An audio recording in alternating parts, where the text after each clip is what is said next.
Well, hello teacher friend. Before I get started on this video, I want to let you know about a little back to school mini series that we have going on at Brave New Teaching, the podcast that I am one of the co-hosts of.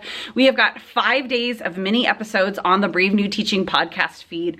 Totally free. You can sign up to follow along and also get links to all of the materials and things that we have mentioned. Some of them are wish lists of things so you can see exactly what it is that we're talking about. And some of them are things that are just freebies for you to help you in your planning in this back to school season. So I will put the link in the description box down below and enjoy today's video.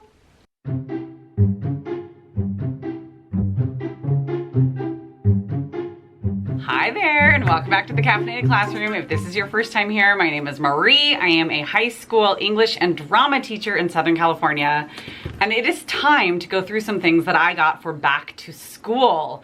Get excited, it's hot in here, let's go. I'm gonna show you what I have already purchased in the hopes that it will help me help you avoid some of that last minute, I have to get it kind of frantic feeling that a lot of us go into. So let's get started. I have a box of donuts here because I had a fun idea for social media that included donuts. And who doesn't want a box of donut holes while they start setting up their classroom?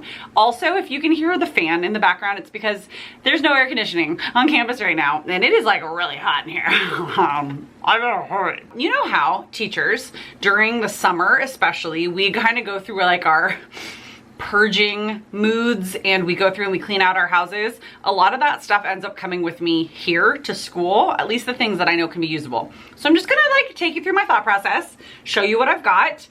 Some of it's for my English classroom, some of it's for the various spaces of theater that I teach in, and all of it is, kind of extra because so am I.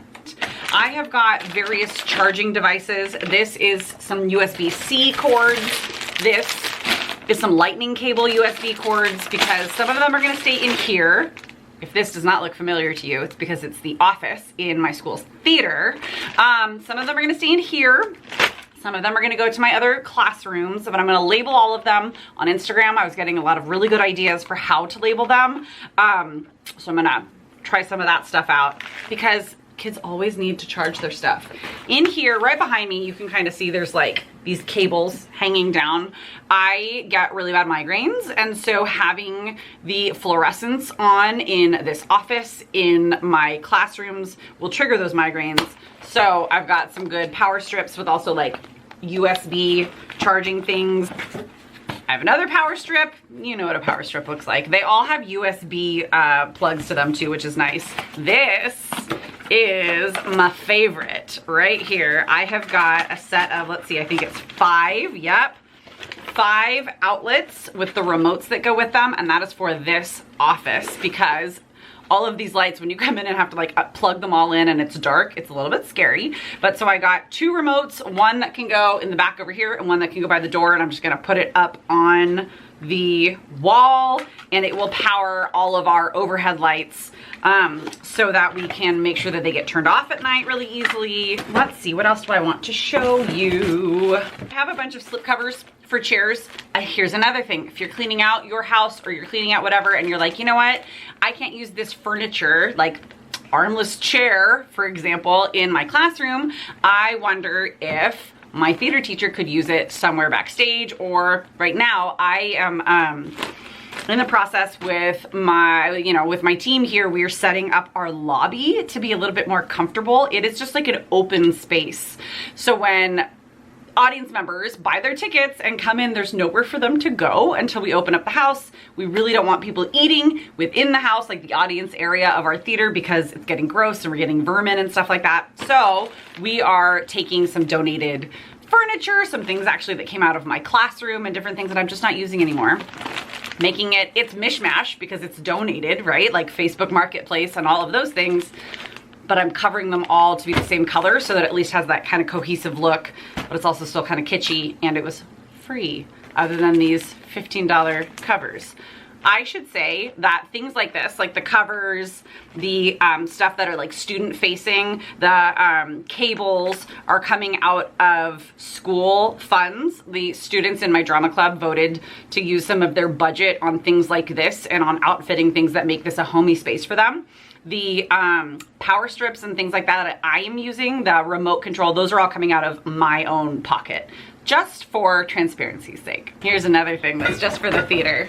It is these little Broadway musical like posters, but they're on a small card size. And so there's 50 of them that come in here, and it's like all of these different musicals, if you can see.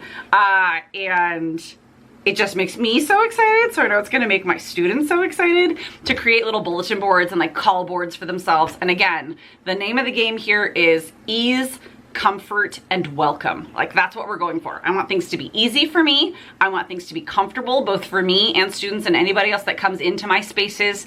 And I want it to feel welcoming for everybody. The more welcome kiddos feel, the more apt they are to relax and then learn. Utility hooks, really exciting utility hooks that are going to be holding up things like my purse. All of the walls that you see around me are concrete, which means that I can't put anything into them. And plus, a lot of places you're not supposed to put stuff into the wall, so these utility hooks are just like renter friendly, which means that they're school friendly. And they're the ones that, let's see, what do they look like? See, they're just, I got like the heavy duty ones so that the clip is big enough and it can like hold my lunch and stuff. And it's just, you take off the backing and then it sticks up to the wall. I will report back on how well these hold the things I need them to hold.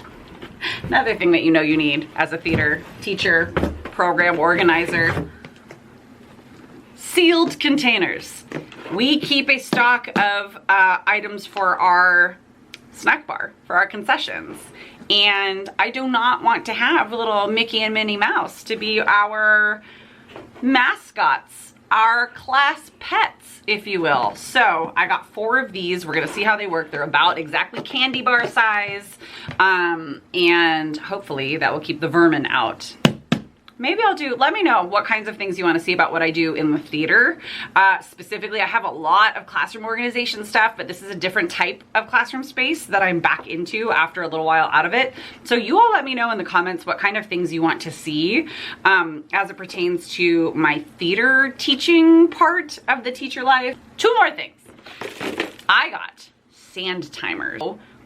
These sand timers are going to come in handy for quick little snippet discussions, or even like minute to win it sort of things, like community building. Just, they're 2-minute timers. You can get them in all sorts of different ones, but I got like a whole rainbow of colors. I got 2 boxes of them so that I can have them in different places. You is actually my favorite part of this purse. I got 2 sets of, how many is in here? How many do you have? I got 2 sets of 50 calm strips, or like texture strips. They're like textured on here. There's little bumpies. It's adhesive on the back. And so I like to keep these on like the back of my cell phone, like just for myself, for my own kids. I like to keep them on like their Chromebooks. But these I bought with my own money for my students to have as just like a tactile grounding sort of an exercise. I got a bunch of different Galaxy ones. And then the other set that I got, and they're off-brand, so they're pretty cheap. And then the other set that I got are like sunsets and beach scenes. You can also get the ones that have like an infinity symbol, or like they have breathing like exercises. I think I might get some more of those too, that are like the, what's it called, where they do the, you know, the finger breaths, like you breathe in, you breathe out, you breathe in, you breathe out, you breathe in. You can follow that, like little stickers for that sort of thing. I did not explain that very eloquently, but I feel like you know where I'm going with that. And if nothing else, it's like a little fidget, right? Like it's just something I like to play with them with my... Will I get other things for my classroom? I mean, yeah, probably. Am I going to try not to? Yes, I am going to try not to. Hopefully, this is going to help you a little bit in like getting down to what the actual essentials are. A lot of times there are things that you have in your house that you want to get rid of, or there are things that other people have, or that you can find. If you really need something, you can find it somewhere else and you can source it. Storefront, at least the Amazon like purchasable ones, probably not the donut holes, but you know, pretty much everything else will be found through some different links. And yeah, I'm really excited to show you the projects that I've been working on, especially in my English classroom and in these spaces. Thank you so much for joining me, and I will see you next time. Bye.